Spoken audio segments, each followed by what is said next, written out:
गीता अध्याय 15 के श्लोक 16-17 में 3 प्रभु बताए हैं। ये 3 प्रभु कौन हैं? किस प्रभु की शरण में जाने के पश्चात जन्म और मरण समाप्त हो सकता है? 3 प्रभुओं में सबसे उत्तम परमात्मा कौन है? कैसा है?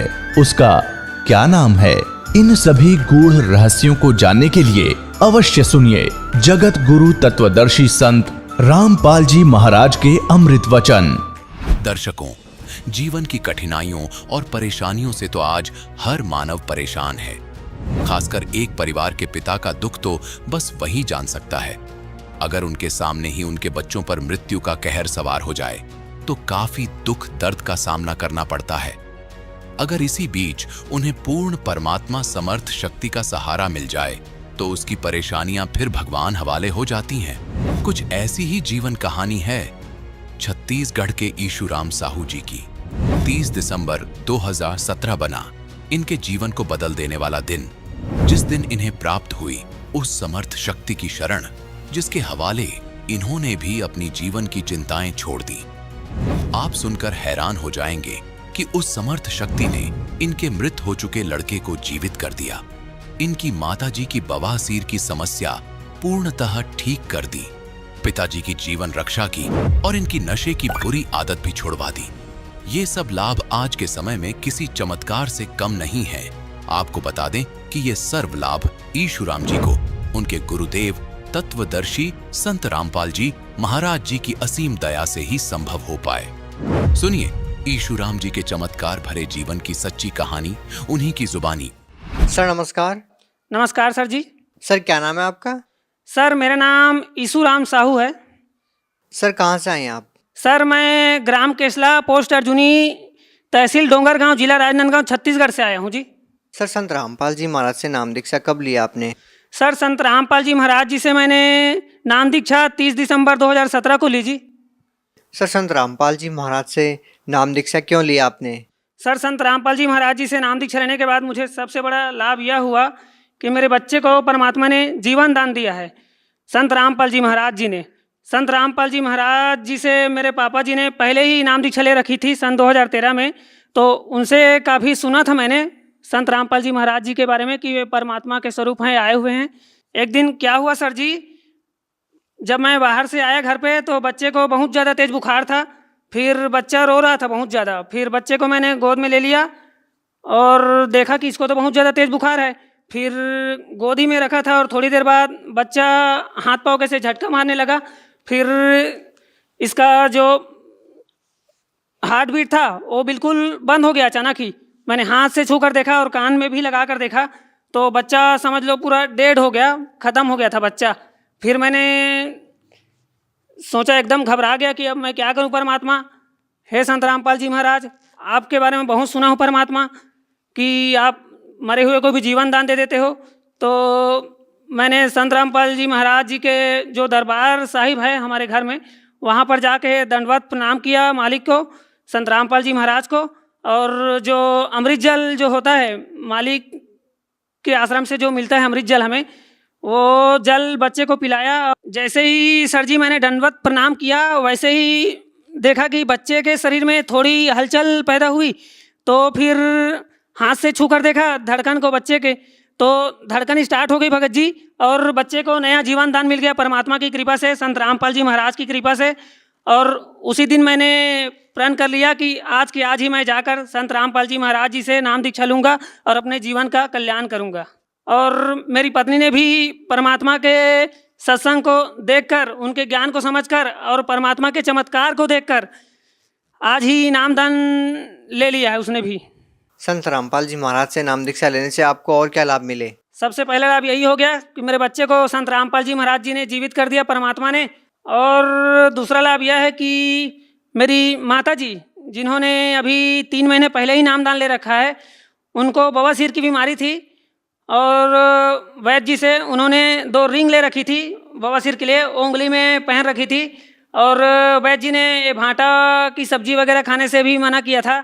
तो ये सब दिक्कत था उनको, फिर भी उनका बवासीर का जो बीमारी है वो ठीक नहीं हो रहा था।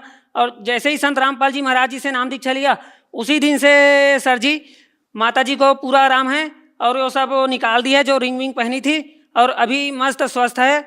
और मेरी सिस्टर, मेरी जो छोटी बहन है, उन्होंने भी अभी पिछले 6 महीने पहले नामदान ले रखा है। तो उनके सिर में भी नाम दीक्षा लेने से पहले हमेशा दर्द रहता था और चश्मा भी लगाती थी, डॉक्टर से भी चेक करवाया था, फिर भी आराम नहीं मिल रहा था। और जैसे ही संत रामपाल जी महाराज जी से नाम दीक्षा लिया उसने, तो उसका भी सिर का दर्द जो है वो ठीक हो गया। और पिताजी को भी लाभ हुए हैं। एक बार की घटना है, काम पे जा रहे थे पिताजी अपने दोस्त के साथ, जो गांव के और भगत जी हैं लुमन दास जी, उनके साथ। तो हाईवे पे जैसे ही चढ़े तो सामने से एक वैन आ रही थी। उन्होंने देखा नहीं कि सामने से वैन आ रही है और अपनी धुन में बाइक चला रहे थे, और वैन एकदम से उनके सामने आ गई और उन्हें ऐसा लगा कि हम लोग तो बस अब गए ही समझो, और परमात्मा का नाम लेकर आंख बंद कर लिया। और जैसे ही आंख खोले तो देखे कि वैन बहुत दूर से साइड से गुजर गई और उन्हें एक खरोच भी नहीं आई। ये सब लाभ हुए भगत जी। सर, ये एक और बहुत बड़ा लाभ हुआ है मेरे को कि मैं लगभग 10-12 सालों से गुटखे का नशा कर रहा था। मतलब 1 घंटे तक भी रह नहीं पाता था मैं गुटखे के बिना। दिन भर में 8-10 बार गुटखा खा जाता था। तो संत रामपाल जी महाराज जी से दीक्षा लेने के बाद मैंने खाना तो दूर, हाथ लगाना भी छोड़ दिया उसको। अगर कोई मुझसे लाने को भी कहेगा तो मैं लाऊंगा नहीं। ये सब लाभ हुआ मेरे को। सर, जैसा कि आपने बताया कि आपके बेटे की मृत्यु हो चुकी थी और आपने संत रामपाल जी महाराज से प्रार्थना की और आपके बेटे को जीवन दान मिला। सर, क्या आज के युग में क्या इन बातों पे कोई विश्वास कर पाएगा? आप क्या कहना चाहेंगे इस बारे में? जी हाँ सर जी, ये बिल्कुल 100% सही बात है। विश्वास करना ही होगा कि संत रामपाल जी महाराज जो है मरे हुए को भी जीवन दान दे सकते हैं, क्योंकि उनकी जो भक्ति विधि है वो पूरी वेद और शास्त्रों के अनुसार है। कबीर परमात्मा की जो साधना है वो साधना का बता रहे हैं संत रामपाल जी महाराज। जिस मंत्र से मुर्दे को भी जीवित किया जा सकता है, और परमात्मा कबीर साहब ने भी पहले 600 वर्ष पहले जब आए थे तो उन्होंने भी बहुत सारे चमत्कार किए थे, कमाल और कमाली को जीवित कर दिए थे। तो वही शक्ति संत रामपाल जी महाराज जी के अंदर भी है। कमी तो हम में है सर जी कि जो हम उनकी सही भक्ति नहीं कर पाते। अगर हम मर्यादा में रहकर उनकी सही भक्ति करें तो ये सब लाभ होंगे ही होंगे।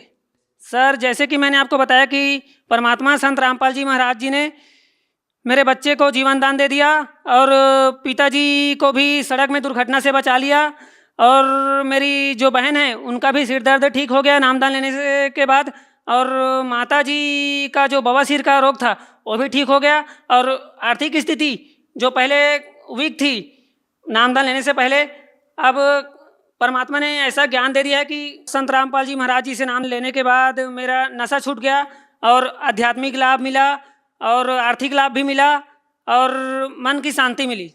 सर, लोग भक्ति इसीलिए तो करते हैं कि उनको लाभ हो, उन्हें सही मार्ग मिले। सर, भगत समाज को क्या संदेश देना चाहेंगे? सर, भगत समाज को संदेश तो क्या, मैं विनती ही करना चाहूँगा कि संत रामपाल जी महाराज परमात्मा आए हुए हैं हरियाणा में, उनसे नाम दीक्षा लेकर आप अपना और अपने परिवार का कल्याण करें, और उनका सत्संग रोज टीवी पर सुने, और संत रामपाल जी महाराज जी से नाम दीक्षा लेकर अपने और अपने परिवार का कल्याण कराएं। जी धन्यवाद। सत साहेब। अब जगत गुरु तत्वदर्शी संत रामपाल जी महाराज जी के सत्संग के माध्यम से उस अद्वितीय आध्यात्मिक ज्ञान के बारे में जानते हैं जिसके माध्यम से आप भी प्राप्त कर सकते हैं ऐसे आध्यात्मिक, मानसिक और भौतिक सुख जो अभी तक आपने सिर्फ मीराबाई, ध्रुव, प्रहलाद जैसे कुछ ही भक्तों की जीवन कथा में सुने होंगे। अब सुनिए तत्वदर्शी संत के संग शास्त्र अनुकूल भक्ति सत्संग, ऐसा अद्वितीय आध्यात्मिक ज्ञान जिसका है सर्वधर्मों के पवित्र शास्त्रों में प्रमाण। अब बुद्ध विद्वान पुरुष थे, समझ गए कि मेरा अहम तोड़ा है, अहंकार टूटे बिना भगवान मिला नहीं। तो कहते हैं ये तो दीक्षा तो मोर दे मान ली मन मोर, आपने जो मुझे शिक्षा दी मेरी अकल ठिकाने आएगी कि मैं घड़ा ऊपर उठ रहा था, अपने आप को पता नहीं क्या समझ रहा था, और दाता आज आपके सामने मैं फेल हो गया। फिर उन्हें काफी चर्चा होती आपस में, लेकिन परमात्मा ने उनको सब तरफ से फेल कर दिया। परमेश्वर ने जब सारा कुछ हो लिया, रामानंद जी कहने लगे मैं बाप से 2 बात ज्ञान की चर्चा और करना चाहता हूं, बैठो करो। तब परमेश्वर ने प्रश्न किया कि आप किसकी भक्ति करते हो स्वामी जी? कि मैं विष्णु का उपासक हूँ, वैष्णु संत हूँ, शंकर जी की उपासना भी साथ साथ करता हूँ। परमात्मा ने कहा कि आप इसकी उपासना से कहाँ जाओगे? कि स्वर्ग में जाऊंगा बच्चा, वहां देवताओं जैसा मुझे शरीर मिलेगा और वहां बहुत सारे भगवान के दर्शन किया करूंगा, सारी सुख सुविधाएं। परमात्मा बोले वहां कितने दिन रहोगे? वहां कितना समय व्यतीत करोगे? विद्वान पुरुष थे मालूम था, और सब उसी समय कह दिया कि जब तक मेरे पुण्य रहेंगे मैं विष्णु लोक के स्वर्ग में रहूंगा। फिर कहाँ जाओगे? पता नहीं बच्चा, ले मैं बताऊंगा कहाँ जाओगे, फिर आप गधे बनोगे। और गीता अध्याय नंबर 15 के श्लोक नंबर 4 में कहा कि तत्वदर्शी संत की प्राप्ति के पश्चात परमेश्वर के उस परम पद की खोज करनी चाहिए, जहाँ जाने के बाद साधक फिर लौट कर नहीं आते। वो साधना मेरे पास है स्वामी जी, लेकिन ये मन इतना दुष्ट है, इतना रंगा हुआ पिछले गलत रंग में, फिर भी अपनी अड़गम सड़गम करके कहता है कि मैं समाधि लगाता हूँ, बहुत दूर मेडिटेशन से बहुत ऊंची ऊंचाइयों तक जाता हूँ। परमात्मा बोले पहुंचो, कहाँ तक जाओगे? ये तो एक ब्रह्मांड का चित्र है इसमें, और एक टीवी है, एक टीवी का जो रेंज है वो वहीं तक है जितनी उसकी सीमा है। इस ब्रह्मांड का इसके अंदर देख सकते हो, इसे बाहर का नहीं देख सकते। अब कहते हैं योग युक्त प्राणायाम कर जीता सकल शरीर, और त्रिवेणी के घाट पे वो अटक रहा बलबीर। यहां से सभी प्राणी धर्मराज के दरबार में जाते हैं, त्रिकुटी के ऊपर। वहां पर 3 रास्ते बन जाते हैं, उसको त्रिवेणी कहते हैं। एक लेफ्ट का रास्ता जाता धर्मराज के दरबार में, उससे आगे फिर वो उनके लोकों में जाते हैं जहां जिसने जैसा जाना है। और सामने का ब्रह्मरंध्र कहलाता है, जो ऊपर ब्रह्मलोक में जाता है। और राइट साइड का एक शपथपुरी है, 96,000 खेड़े हैं, उस साइड में जाता है। तो वो सामने वाला रास्ता बंद, और वहां तक ही ये जा सकते हैं, फाइनल रेंज है, जब तक मृत्यु नहीं होगी इससे आगे नहीं जा सकते ये। तो वहां जाकर वो खड़े हो गए रामानंद जी सूक्ष्म यानी समाधि में, और परमात्मा साथ 5 वर्ष के बालक रूप में। तो परमात्मा जैसे सोपन होता है ना, ये समाधि मेडिटेशन ऐसा ही होता है। तो अंदर जाकर परमात्मा बोले अब स्वामी जी कहाँ जाओगे? अब कहाँ जाओगे? आगे रास्ता मुझे मालूम नहीं, कि ये देखो 3 रास्ते हैं, ये रास्ता भी तुम इसमें अलाउड नहीं हो, जा नहीं सकते, मृत्यु के उपरांत ही जाओगे। इधर जाओगे, आपका धर्मराज के पास जाओगे, वहां आपका अकाउंट होगा, जिस लोक में जाना है, नरक में जाना है या कुत्ता गधा की योनि प्राप्त करनी है, वहां से अपना लेकर पर्ची और फिर आगे जाओगे। और आपने विष्णु जी की उपासना की है, विष्णु लोक में जाओगे। और ये सामने ब्रह्मरंध्र है, ये काल ने बंद कर रखा है, वज्र कपाट है यहाँ पर। ये तुम्हारे इस मंत्र जाप से नहीं खुल सकते। करके देख, तू अपने जो जाप करता है, जो भी मंत्र करते हो, उसने खूब कोशिश कर लियो, नहीं खुला। तो परमात्मा बोले मेरे पास वो सत्य नाम है, मैं खोल उससे खुलेगा, मैं करता हूँ उससे। परमात्मा ने लीला की, वो तो वैसे ही खोल देने थे, लेकिन सतनाम दृढ़ करना था कि इससे खुलती है। चाबी तो वही है मालिक के पास भी, वो लगाकर खोल देते। तो परमात्मा ने सतनाम का सुमन करके दिखा, श्वास उश्वास से, जिसमें एक ओम मंत्र है और दूसरा तत्व, जो आपको सतनाम प्राप्त भगत को मालूम है। जो ही वो मंत्र जाप किया, पट दे ही दरवाजा खुल गया। परमात्मा बोले आ जाओ मेरे साथ। आगे जाके दिखा, तपतशिला दिखाई, धर्मराज काल जहां बैठता है अलग से वो स्थान दिखाया, ब्रह्मलोक दिखाया। फिर 11वां द्वार पार करके अक्षर पुरुष के लोक में प्रवेश किया। फिर 12वां द्वार पार करके सतलोक में प्रवेश किया। जब नीचे से परमात्मा गए थे 5 वर्ष के बालक के रूप में, वहां सिंहासन पर विराजमान भगवान को देखा, जिसके एक रोमकूप में करोड़ सूर्य करोड़ चंद्रमा मिला दे, इतना प्रकाश झलक रहा था। राजा के समान सिंहासन पर विराजमान थे, सिर पे मुकुट, ऊपर छत्र था। वहां चौर रखा था, 5 वर्ष के बालक ने संवर किया था उस भगवान पर। रामानंद जी ने सोचा भगवान तो ये है परमक्षर ब्रह्म जो सिंहासन पर बैठे, ये कबीर जी तो यहाँ का कोई गण नौकर होगा। इतने में तेजो में शरीर खड़ा हुआ, 5 वर्ष के बालक उस सिंहासन पर बैठ गए उछल के। और वो बच्चा वो तेजो में जो भगवान नजर आवा था शरीर वाला, वो चमक कर 5 वर्ष के बालक पर। रामानंद जी कभी उसकी तरफ देखे, कभी बालक की तरफ देख रहे थे। इतने में वो तेजो में शरीर उस बालक में समा गया। और तब कहा था, ए रामानंद, ए स्वामी श्रेष्ठा में सृष्टि हमारा तीर, दास गरीब अधर बसु अवगत, मेरा नाम अवगत सत कबीर।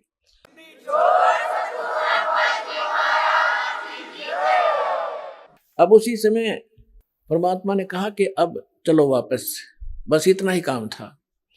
अब जो समाधि खुली, सामने फिर बैठे भगवान उसी रूप में। तब क्या बताते हैं गरीबदास साहिब जी ने बताया कि तहा वहां चिकृत भया देख फजल दरबार, गरीबदास सिजदा किया हम पाए दीदार। तुम स्वामी में बाल बुद्धि भरम कर्म कियो नाश, गरीबदास निज ब्रह्म तुम रहो गया दृढ़ विश्वास। सुन बे सुन से तुम परे उर से हमरे तीर, दास गरीब सरबंग में तू अवगत पुरुष कबीर। कोट कोट सजदा किए और कोट कोट प्रणाम, गरीबदास अनहद अदर हम पर शो तुम धाम।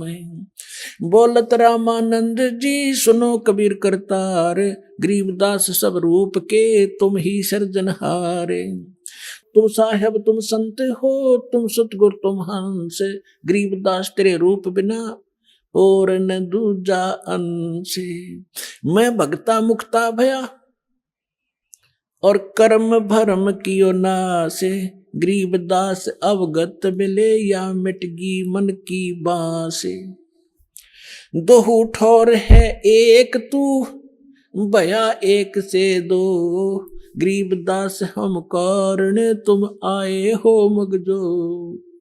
104 वर्ष का वृद्ध और 5 वर्ष की उम्र के धान के लड़के के चरणों में गिर गया बालक की तरह कि तुम स्वामी में बाल बुद्धि, आप मेरे मालिक। और मेरा ज्ञान तो आज वेद व्याधि से मैंने पता था, आपके सामने ज्ञान हुआ। तुम स्वामी में बाल बुद्धि, मेरी तो बालक जैसा ज्ञान था आपके ज्ञान के सामने। और मेरा कर्म भरम भयो नाश। और गरीबदास जी कह रहे हैं कि रामानंद जी ये बोले, गरीबदास ने ब्रह्म तुम, वास्तव में सही भगवान आप हो, मुझे हो गया दृढ़ विश्वास। तो who is God? Kabir is God. बोलो सतगुरुदेव।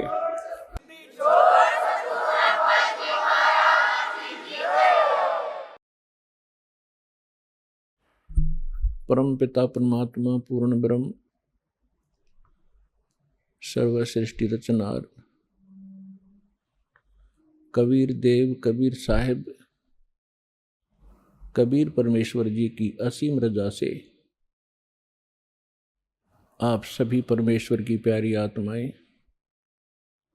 परमात्मा की महिमा सुनने के लिए उपस्थित हुए। लखबर सूरा जूझ ही लखबर सामदे लखबर यति जहान में, तब सतगुरु शरणाले। जो पुण्यात्माएं वर्तमान के अंदर मानव शरीर प्राप्त हैं, उनके पिछले पनों की कोई गणना नहीं की जा सकती कि युगों युगों के आपके कितने शुभ संस्कार आपके साथ हैं। उनसे भी पुण्यकर्मी प्राणी वो हैं जो बरवाला आश्रम, सतलोक आश्रम बरवाला, जिला हिसार, हरियाणा में पहुंचते हैं, दीक्षा प्राप्त करते हैं। पुण्यात्माओं, हमारे को सतगुरु नहीं मिले, हमारे को आध्यात्मिक टीचर ठीक प्राप्त नहीं हुए, जिस कारण से हम परमात्मा से मिलने वाले जो लाभ होते हैं उनसे वंचित रहे और मानव शरीर को व्यर्थ करके हम संसार छोड़कर चले जाते हैं। आगे चल के ना जाने कितने कष्ट हम उठाया करते थे, उनका हमें ज्ञान नहीं था कि इससे आगे भी कुछ है। अब परमात्मा के इस तत्व ज्ञान से, इसके प्रकाश से हमें वर्तमान का और भविष्य का और भूत की जानकारी होने लगी। भूत की कैसे है, वर्तमान की कैसे है और भविष्य की कैसे हुई। आज कोई दुखी है वो अपने पाप से है, आज कोई सुखी है तो अपने पुण्य से है। ये विधान है परमात्मा का, इस बात को सभी मानते भी हैं। कोई दुखी प्राणी है वो अपने आप ही कहा करता है कि ना जाने मेरा कौन सा पाप आगे अड़ गया। और जो सुखी होते हैं उनके विषय में सभी कहते हैं भाई घने अच्छे कर रखे थे आपने पिछले जन्म में। तो इससे हमें भूत और वर्तमान की जानकारी हुई। भविष्य की जानकारी परमात्मा ने कराई कि कबीर हरि के नाम बिना राजा रसब होवे, मट्टी लद कुमार के भाई घास न नीरे कोई। परमात्मा ने एक ही एग्जाम्पल ऐसा दिया है जिससे हम सहज में समझ सकते हैं। आम नागरिक राजा को बहुत ही बलशाली मानता है, समृद्ध मानता है। परमात्मा कहते हैं यदि राजा भी भक्ति नहीं करता है परमात्मा की, नेक्स्ट उसकी लाइफ गधे की होगी। अपने आत्मा अब यहां समस्या आती रही कि किसने देखा है, फिर वर्तमान के अंदर हमें वो सुख प्राप्त है जिससे हम घने फूल गए और भूल गए कि आगे दुख भी होंगे, और फिर ये बात कहकर छोड़ देते हैं कि देखी जाएगी। तो ये हमारी अध्यात्म ज्ञानहीनता का ही परिणाम था। हमारे सदग्रंथ परमात्मा का विधान है, संविधान है, और संविधान की अवहेलना जो लोग करते हैं आप यहाँ वर्तमान में देख लो। जो संविधान की अवहेलना करते हैं उनको यही दंडित किया जाता है। इसी प्रकार परमात्मा का विधान है, जो उसको तोड़ता है, उल्लंघना करता है, उसको भी दंड प्राप्त होगा। तो उसके विषय में हमने दृढ़ होने के लिए, सच्चाई से परिचित होने के लिए कुछ आधार बनाना पड़ेगा। हमारे सदग्रंथ इसका आधार हैं। उसके पश्चात वो महापुरुष जिनको परमात्मा मिले और परमेश्वर का विधान उन्हें प्राप्त हुआ, और तीसरे नंबर पर उन महापुरुषों ने बताया कि वो परमात्मा कौन है। उस परमेश्वर ने आके स्वयं अपना विधान अपने मुख कमल से बोला, जिसको तत्व ज्ञान कहते हैं, जिसको सूक्ष्म वेद कहते हैं, जिसके विषय में हिंट दिया गया है श्रीमद् भगवद गीता अध्याय नंबर 4 के श्लोक नंबर 32 में। गीता ज्ञान दाता ये ब्रह्म है, और परम अक्षर ब्रह्म यानी पूर्ण परमात्मा की वो जानकारी दे रहा है। अपने सतर का वो ज्ञान श्रीमद् भगवत गीता में अर्जुन को बता ही रहा है। उसके पश्चात वो कहता है कि विशेष जानकारी अध्यात्म मार्ग की परमात्मा स्वयं आके अपने मुख से ज्ञान देता है।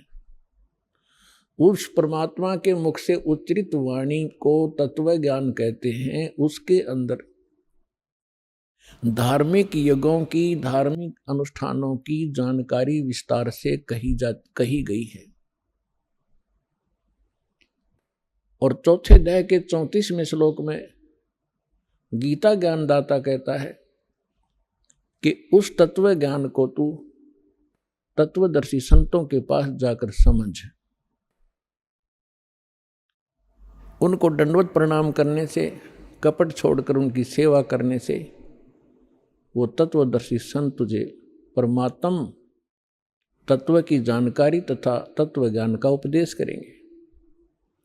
तो इससे एक तो ये सिद्ध हो गया कि गीता जी के अंदर वो ज्ञान नहीं है। यदि वो ज्ञान श्रीमद् भगवद गीता में ही होता तो वो कह देता कि उस अध्याय में पढ़ लेना। और इससे ये भी सिद्ध हो गया कि वो परमात्मा अन्य है गीता ज्ञान दाता से, और वही मोक्षदायक है। उसके द्वारा बताया गया ज्ञान जो है वो तत्व ज्ञान है। चौथे अध्याय के 32वें श्लोक में अनुवादकर्ताओं ने एक गलती की है। इसमें एक ब्रह्मणे शब्द है, ब्रह्मणे। इन्होंने ब्रह्मणे शब्द का अर्थ कर दिया वेद, और यही ब्रह्मणे शब्द है गीता अध्याय नंबर 17 के श्लोक नंबर 23 में। वह इन्हीं अनुवादकर्ताओं ने ब्रह्मणे अर्थ का अर्थ किया है सच्चिदानंद घन ब्रह्म, यानी परम अक्षर ब्रह्म, जिसके विषय में गीता अध्याय नंबर 7 के श्लोक नंबर 29 में गीता ज्ञानदाता कहता है कि जो उस तत्ब्रह्म से, सारे अध्यात्म ज्ञान से और सभी कर्मों से परिचित हो जाता है, वो व्यक्ति केवल जरा और मरण से ही छूटने के लिए प्रयत्न करता है।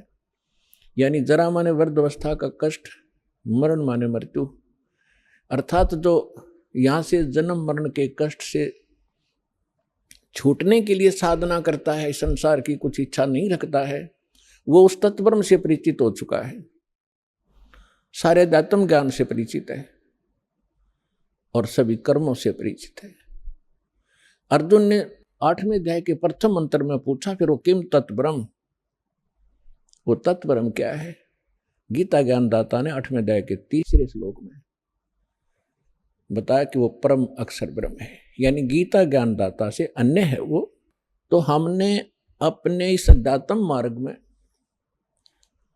आगे बढ़ने के लिए कुछ आधार बनाना पड़ेगा। अब तक हम जिस भी संत या पंथ में गए या उनका कोई अनुभव हमने पढ़ा, उनके तकरीबन विचार भिन्न मिलते हैं, उनकी साधनाओं में बहुत अंतर मिलता।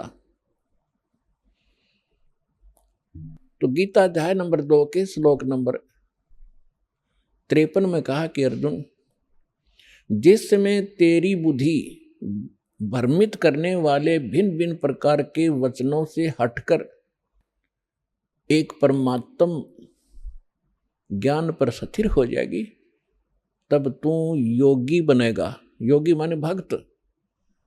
तब तो तू भगत का होगा, नहीं तो कोई भी जहां भी आप जाते हो आपको तत्व ज्ञान है नहीं। कोई भी सिर्फ आपको 2 अटपट करके वहां से डिगा देता है, आपको सुमार्ग से विचलित करके कुमार्ग पर खींच ले जाता है। और जिस समय आप इस तत्व ज्ञान से दृढ़ हो जाओगे, तो यहाँ पर ब्रह्मा विष्णु महेश आ जाइए आपके सामने, आप ज्ञान में डगमग नहीं हो सकते, उनको विचलित कर दोगे। ये ऐसा ज्ञान है।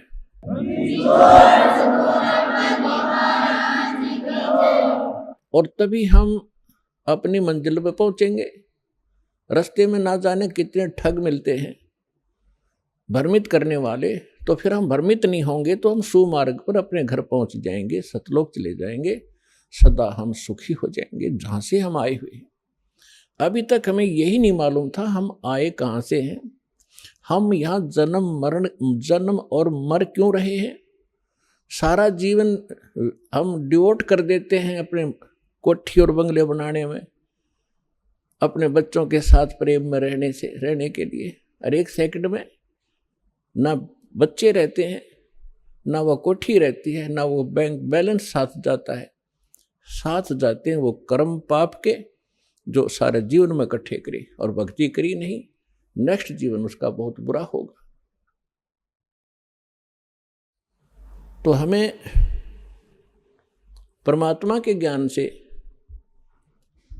भूत, वर्तमान और भविष्य की जानकारी हुई। अब कोई तो एक ही व्यक्ति है, मानव शरीर सभी का समान है, कर्म में कितना अंतर है। तो ये कर्म किए कब थे? कभी पिछले जन्मों में, भूतकाल के अंदर। तो भूतकाल आज का वर्तमान ही भूतकाल बनेगा और आज के वर्तमान से हमारा भविष्य बनेगा। इसलिए सत्संग में आने से परमात्मा के तत्व ज्ञान से परिचित हो जाने से प्राणी अपने उद्देश्य को प्राप्त करता है, समझता है कि मनुष्य का उद्देश्य क्या था। तो इसके लिए परमात्मा बताते हैं। तो पुण्यात्माओं, आपको वो सत्संग मिला, सतगुरु मिले। सतगुरु उसे कहते हैं जो सच्चा ज्ञान बतावे और सदग्रंथों पर आधारित हो। इस दास के जितने वचन होंगे वो उन महापुरुषों की वाणी जिनको भगवान मिले, और वो हमारे प्रमाणित सदग्रंथ होंगे जिनको हम आज तक श्रेष्ठ और सत्य मानते रहे हैं। श्रीमद् भगवद गीता अध्याय नंबर 16 के श्लोक नंबर 23-24 में कहा कि अर्जुन, शास्त्र विधि को त्याग कर जो मनमाना आचरण करते हैं उनको न तो कोई सुख होता है, न उनकी को कोई सिद्धि प्राप्त होती है, और न उनको कोई गति प्राप्त होती है। और हम इन 3 वस्तुओं के लिए ही भक्ति करते हैं, मोक्ष हो, संसार में हम सुखी रहें और हमें कुछ सिद्धि प्राप्त हो। सिद्धि माने हमारे कार्य सिद्ध हों, और सत भक्ति के अंदर ये सिद्धियां आ जाती हैं जिन सिद्धियों के आधार से एकाद सिद्धि को प्राप्त करके ये ऋषिजन हमें अपने पीछे लगाए रहा करते थे। तो हमने उन सिद्धियों का प्रयोग नहीं करना, वो आपके इस जीवन काल में ऑटोमेटिकली काम करते रहेंगे। आपके कार्य सिद्ध होंगे, आप पर आने वाली जो बला टलेंगी वो भक्ति की सिद्धि से ही होता है। तो पुण्यात्माओं, सत्संग में आने से प्राणी को ज्ञान होता है परमात्मा का विधान सुनने से। मानुष जन्म दुर्लभ है, ये मिले न बारंबार, जैसे तरवर से पत्ता टूट गिरे वो बहोर न लगता डार। मानुष जन्म पाके जो नहीं रटे हरि नाम, जैसे कुआ जल बिना फिर बनवाया क्या काम। कबीर राम रटत कोड़ी भलो, चू चू पड़े जो चाम, वो सुंदर शरीर किस काम का, भाई जा मुख नाही नाम। कबीर जिव्हा तो वाहे भली, जो रटे हरि नाम, नहीं तो काट के फेंक दियो, मुख में बलो न चाम। परमात्मा की जानकारी, मनुष्य जीवन का उद्देश्य सत्संग से पता ज्ञान होता है। और अभी तक हमें सत्संग मिला नहीं। जिन महापुरुषों को हम विद्वान मानते थे उनको अध्यात्म मार्ग का कुछ भी ज्ञान नहीं था। वो केवल संस्कृत भाषा जानते थे। उसके विषय में सूक्ष्म वेद में कहा कि भेड़ पूछ को पंडित पकड़े, भेड़ पूछ को पंडित पकड़े, ये भादो नदी विहंगा, गरीबदास व भवजल डूबे, जिन नहीं साध सत्संगा। परमेश्वर कहते हैं, कबीर साहब कहते हैं, कबीर इस संसार को समझाऊं कै बार, और पूछ पकड़ के भेड़ की, ये उतरा चाव पार।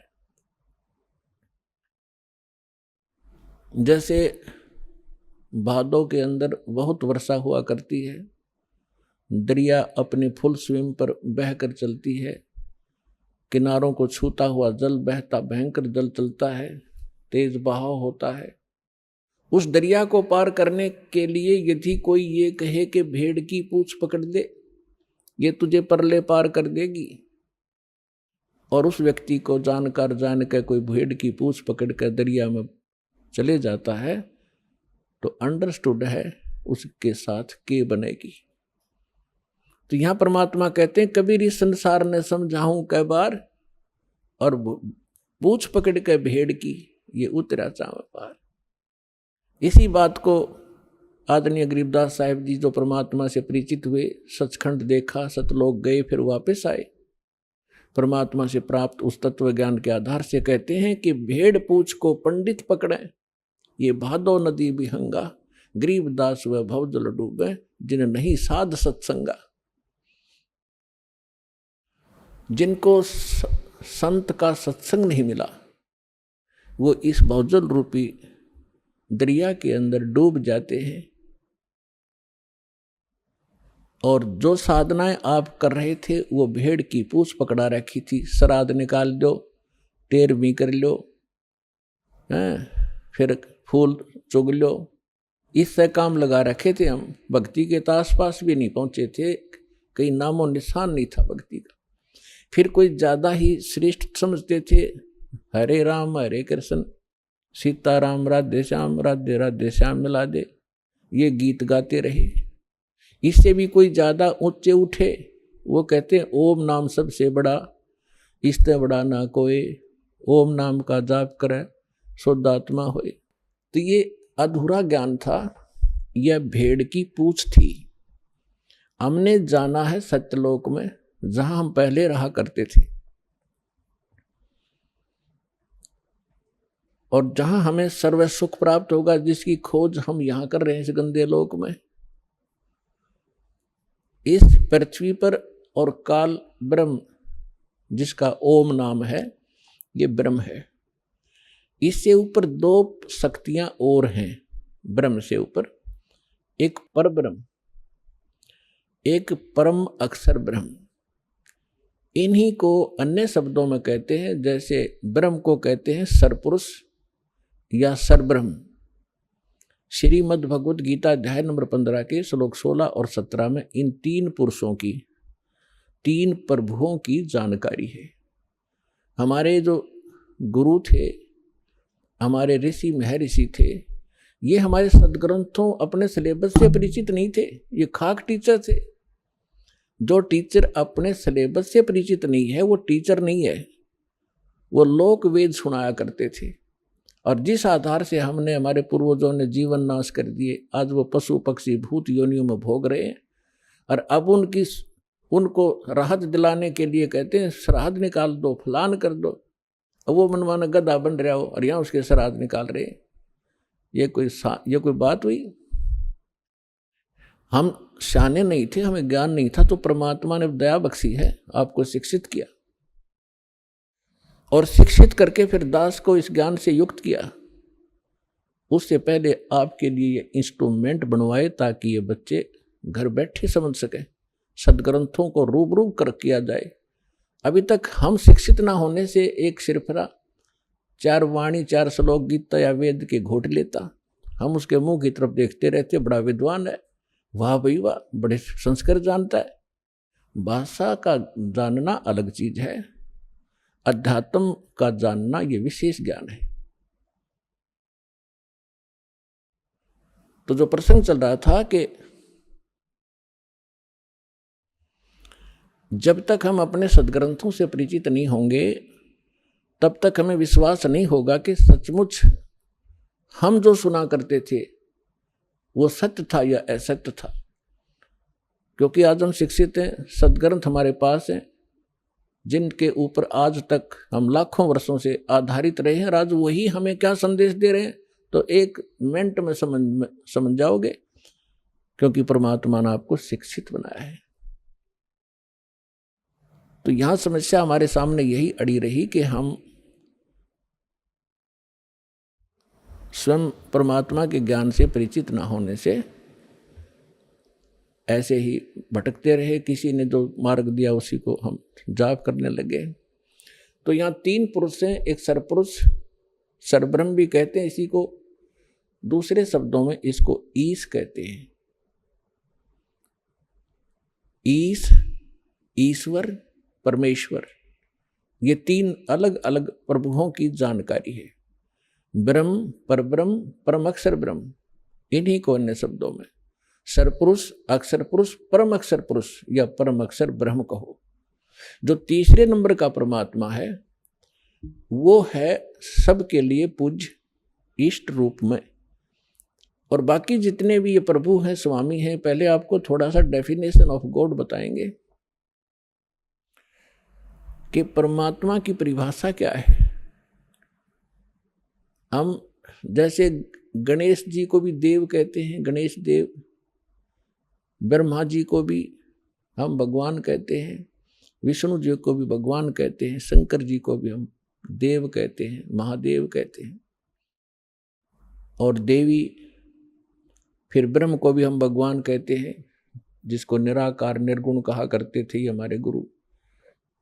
तो ये सभी प्रभु हैं, ये सभी स्वामी हैं। जैसे एक तहसीलदार जी को भी साहब कहते हैं, एक डिप्टी कमिश्नर को भी साहब कहा जाता है, कमिश्नर भी साहब कहलाता है, और मंत्री जी को भी साहब कहते हैं, मुख्यमंत्री जी को भी हम साहब कहते हैं, प्रधानमंत्री जी भी साहब कहलाते हैं, और राष्ट्रपति जी भी को भी हम साहब ही कहते हैं। साहब जैसे हम देव कहते हैं, देव कहो, राम कहो, साहिब कहो, हम सत साहिब कहते हैं। जैसे हम कभी विशेष मूड में होते जब कहा करते हैं सच्चे मालिक, सच्चा मालिक कहो, सत्य साहिब कहो। साहब माने भगवान, सत्य माने सच्चा, अविनाशी। तो ये सभी साहब हैं, लेकिन अपने अपने सत्र के साहब हैं। तहसीलदार एक तहसील के अंदर उस सत्र का मालिक है,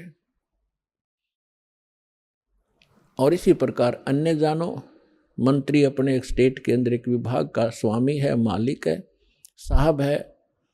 इसी प्रकार मुख्यमंत्री एक राज्य का साहब है, प्रधानमंत्री कई राज्यों के ऊपर मालिक है, साहब है। ऐसे राष्ट्रपति जी को जानो। तो इसी प्रकार ये जितने भी देव हैं अपने सत्र पर ये आदरणीय हैं। जैसे तहसीलदार जी है, उसको भी आप प्रणाम कीजिए, आदर से व्यवहार कीजिए, वो भी आपका काम करेगा। और इसी प्रकार मंत्री जी हैं, मंत्री जी का भी सत्कार कीजिए। यदि आपका प्रधानमंत्री जी के साथ संपर्क है तो ये कहने की आवश्यकता नहीं, ना बताने की, कि नीचे के साहब फिर कितनी आसानी से काम किया करते हैं, करना तो उन्होंने ही है। तो आज आपका मेल उस समर्थ शक्ति से हो चुका है, और जो उस समर्थ शक्ति की शरण में आ जाते हैं, फिर नीचे के जितने भी राम हैं, जितने भी ये देव हैं, आपके काम को बहुत आसानी से करते हैं। करना इन्होंने ही है, क्योंकि यहाँ की एक व्यवस्था बना रखी है। जैसे आपको सबसे पहले या मंत्र जो दिए जाते हैं वो उन्हीं साहबों के दिए जाते हैं। इस स्टेट के साहब हैं ये। इसके साथ साथ आपको उस परम पिता परमात्मा की भी भक्ति दी जाती है, जिसके साथ होने से ये साहब आपको बहुत आसानी से लाभ देते हैं। इनके ये मूल मंत्र हैं, ये इनकी पूजा नहीं है। यहाँ भ्रमित कर देते हैं ये सिर्फ कुछ जो 100-200 हज़ार 2000 को पीछे लगा रहे हैं नकली संत, और विशेषकर ये कबीरपंथी या राधा स्वामी धन धन सतगुरु वाले, ये क्या भ्रमित करते हैं कि देखो ये तो देवताओं की पूजा कराता है, ये तो प्रथम मंत्र ही देवताओं के देता है, और बात करता सतलोक और सचखंड की। तो इसलिए प्रत्येक सत्संग में हम नहीं बता पाते, क्योंकि पूरे वर्ष के अंदर हमने सिलेबस कवर करना होता है। तो कभी कभी किसी ना किसी सत्संग में हम अवश्य सुनाते हैं, इस तरह की एक विवेचन देते हैं। तो वो हमारी सीडी बनी होती है, उनको आप ले जाइए, बहुत सस्ते में यहाँ मिलती हैं आपको। ये अनमोल वचन है, आपके बालकों के भी काम आएगा, आपके भी काम आएगा। तो जो प्रसंग चल रहा है कि हम इनकी पूजा नहीं करते, जैसे एक पति भर्ता लड़की होती है, वो अपने ससुराल में चली जाती है।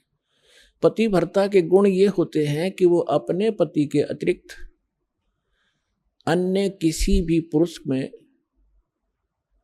पति वाला भाव ना रखे। लेकिन उस पति भर्ता का ये अर्थ नहीं है कि वो किसी पुरुष की ओर देखे नहीं, या किसी को प्रणाम नहीं करे, या किसी का सत्कार नहीं करे।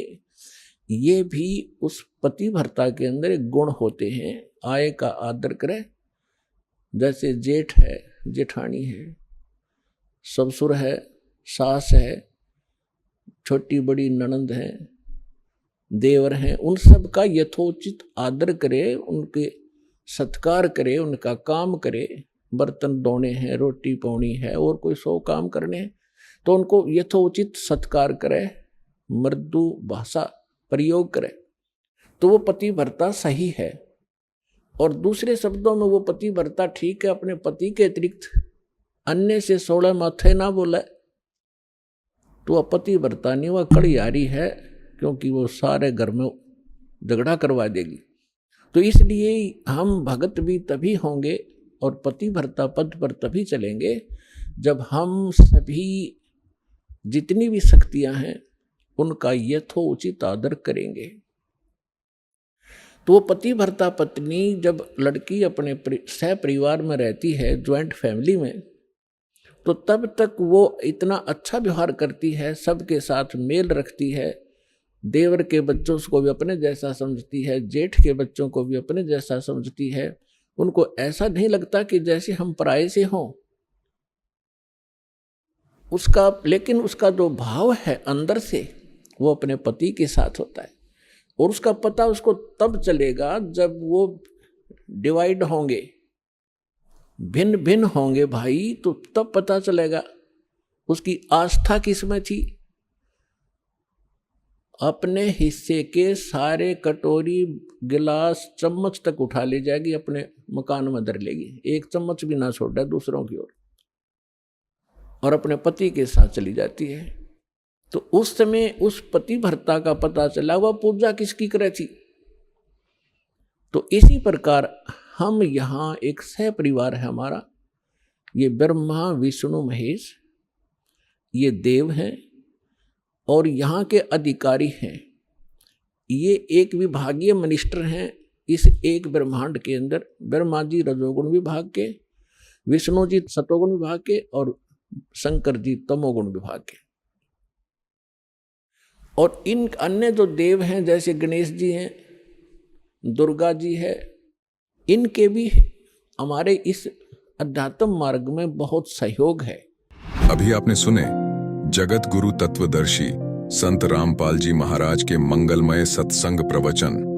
आइए अब सुनते हैं उन भक्तों के अनुभव जिन्होंने संत रामपाल जी महाराज के प्रमाणित ज्ञान से प्रभावित होकर नाम दीक्षा लेकर अनेकों लाभ प्राप्त किए। नमस्कार दर्शकों, आज हम आपको एक ऐसी श्रद्धालु का अनुभव सुनाने जा रहे हैं जिनके जीवन में दुखों ने इस कदर प्रवेश किया कि मानो जीवन का अंत नजदीक आ गया हो। जी हां, आज हम आपको राजरानी जी का अनुभव सुनाने जा रहे हैं जो सोनीपत हरियाणा की निवासी हैं।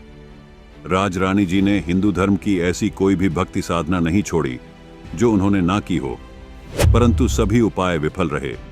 चारों तरफ संकटों का ऐसा मंजर छाया कि प्रेत बाधाओं की काली शक्तियों ने उनके घर के चिराग को भी निगल लिया। अपनी इकलौती संतान को खोने के बाद राजरानी जी को आत्महत्या के सिवाय कोई और चारा नजर नहीं आ रहा था।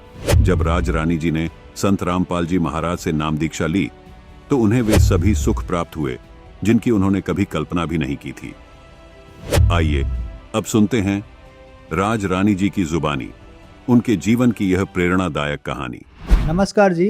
नमस्ते जी। क्या नाम है बहन जी आपका? मेरा नाम राजरानी है जी।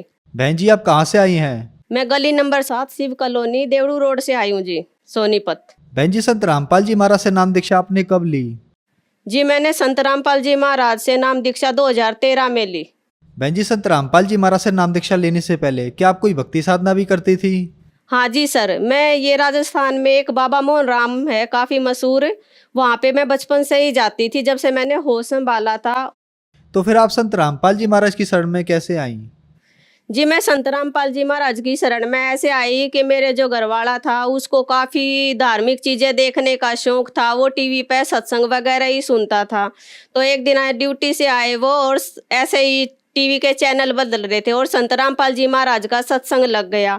वो सत्संग सुनने लगे तो मेरे बच्चे और मैं जैसे बोल रहे थे तो वो बोलने लगे तुम लोग बाहर जाओ, जो ज्ञान मुझे चाहिए है आज मुझे वो ज्ञान मिला है। मैंने कहा ऐसा क्या ज्ञान मिल गया कि आप हमें और बच्चों को भी बाहर निकाल रहे हो? तो जी उन्होंने मेरे से और मेरे बच्चों को गुस्सा किया और हमको बाहर निकाल कर कुंडी लगा कर वो सत्संग सुनने लगे। एक दो दिन वो ऐसे ही सत्संग सुनने लगे। मैं भी एक दो बारी जैसे उनको चाय वगैरह वगैरह देने जाती तो मेरे कानों में भी कुछ वर्ड पड़े, तो मैं भी ये चीज़ नोट करने लगी कि जो ये संत बता रहे हैं, बता तो ठीक भी रहे हैं, लेकिन पहली बार ऐसा संत देखा है जो सत कबीर को भगवान बता रहा है, वो तो एक कवि हुए हैं। और जब मैंने इस चीज़ को नोट करना शुरू करा, थोड़ा थोड़ा सत्संग देखना शुरू करा, जब मुझे ये समझ में आई कि वाकई में ही संत रामपाल जी महाराज जी वो संत हैं जिन्होंने हमें ये बताया है कि सही भगवान सच्चा परमात्मा संत कबीर ही है। और वही ज्ञान देख के हमने SMS के जरिए ज्ञान गंगा पुस्तक मंगाई और मैंने और मेरे घर वाले ने वो पुस्तक पढ़ी और उस पुस्तक से और टीवी का सत्संग सुन के ही हम संत रामपाल जी महाराज की शरण में आए हैं। बहन जी, हमने सुना है कि जो भी श्रद्धालु संत रामपाल जी महाराज से नाम दीक्षा लेते हैं उनको बहुत सारे लाभ प्राप्त होते हैं, चाहे वो आध्यात्मिक हो, भौतिक हो, शारीरिक हो या मानसिक हो। तो क्या संत रामपाल जी महाराज से नाम दीक्षा लेने के बाद आपको भी कोई लाभ प्राप्त हुए? यस सर जी, मुझे भी बहुत सारे लाभ हुए हैं, क्योंकि मैं पहले जो भी भक्ति करती थी उससे मुझे कोई लाभ नहीं होता था। मेरा एक बेटा था 3.5 साल का, वो भूत प्रेत के चक्कर में ही खत्म हुआ था, क्योंकि जब उसकी तबीयत खराब हुई तो हम उसे अस्पताल लेके गए। अस्पताल जब हम लेके गए तो डॉक्टरों की समझ से बाहर हो रहा था कि इसको ये क्या दिक्कत हो रही है। तो वहाँ पे जो और काम करने वाले कर्मचारी थे उन्होंने मुझे बताया कि बहन जी आपको यहाँ पे नहीं लेके आना चाहिए इस बच्चे को, आप इस बच्चे को तो किसी शाणी वगैरह या तांत्रिक को जाके पास लेके जाओ। और मैं वहाँ से सर जी उस लड़के को उठा के हॉस्पिटल से और किसी तांत्रिक के पास लेके भी गई, लेकिन उस तांत्रिक के मैंने पैर भी पकड़े, हाथ भी जोड़े कि आप मेरे बेटे को बचा लो, लेकिन उसने पता नहीं ऐसा क्या देखा, उसने कहा कि बेटा मैं कुछ नहीं कर सकता, इसको और कहीं भी लेके चली जा। और वो दूसरे दिन ही खत्म हो गया था। उसके बाद में मेरे और मेरे पति में बहुत ज़्यादा अनबन रहती थी। हमने एक डेढ़ महीना अनबोल हो जाते थे आपस में। हमारा ऐसा हो रहा था कि हमारा एक साथ रहना बहुत मुश्किल हो रहा था। उसके बाद में जब हम संत रामपाल जी महाराज की शरण में आए हैं तो मेरे घर में ना कोई कलेश होता है, ना कोई झगड़ा होता है।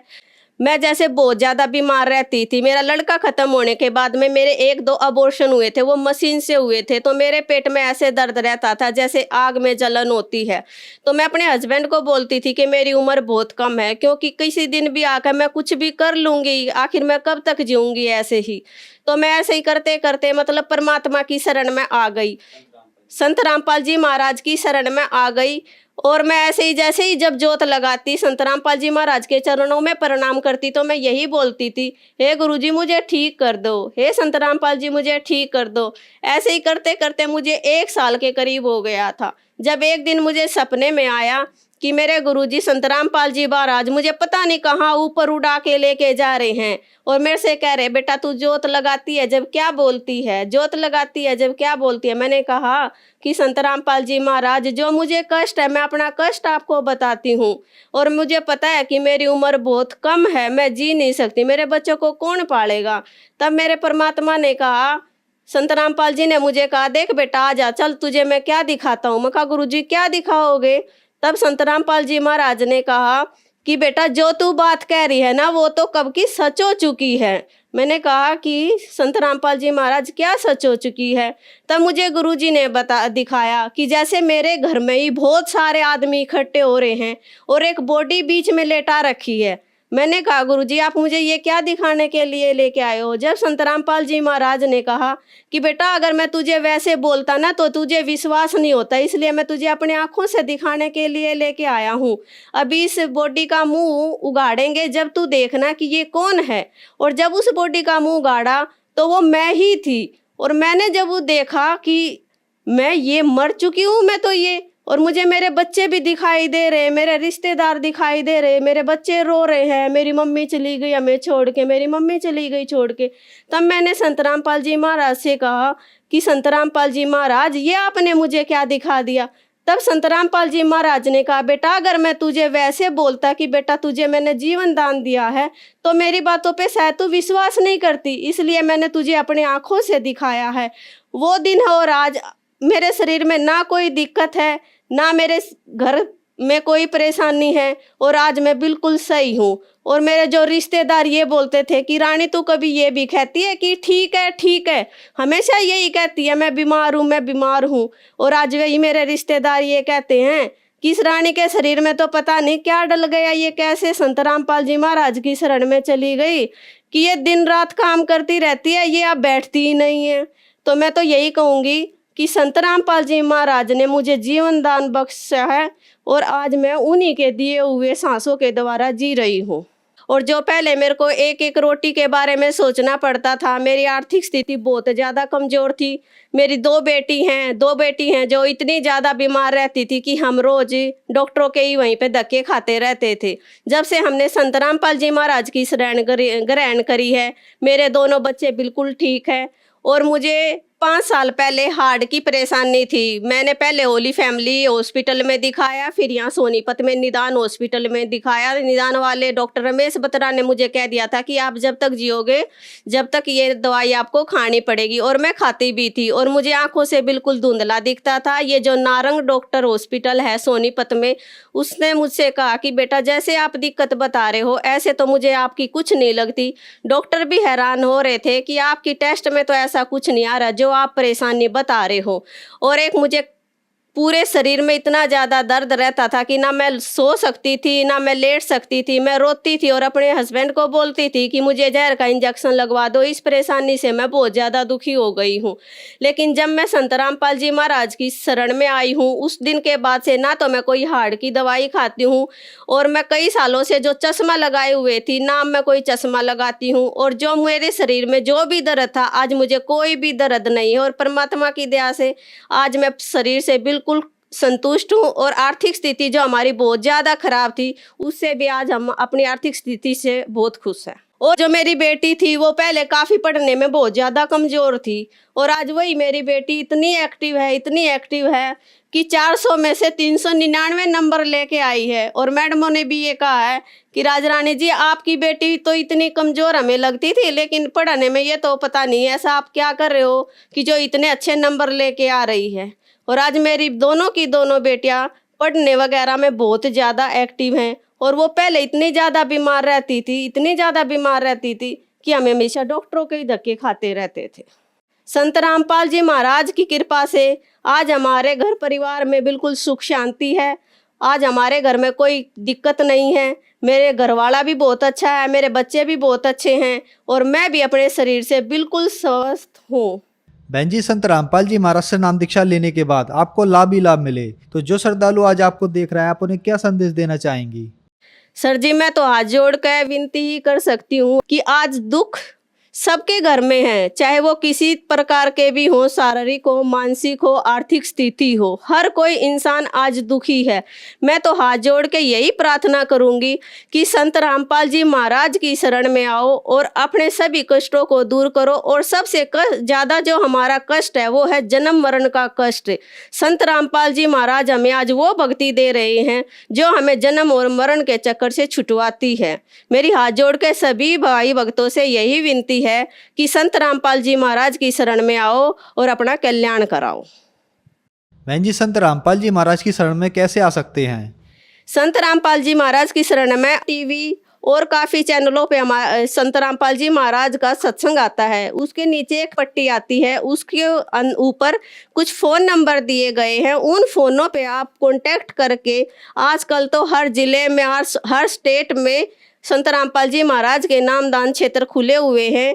आप उन फ़ोन से कांटेक्ट करके जो भी आसपास के आपके नामदान क्षेत्र हो वहाँ से आप नाम दीक्षा ग्रहण कर सकते हैं। धन्यवाद बहन जी। सत साहेब।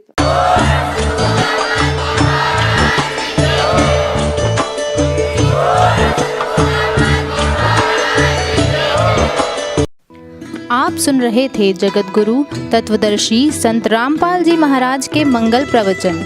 अधिक जानकारी के लिए संपर्क करें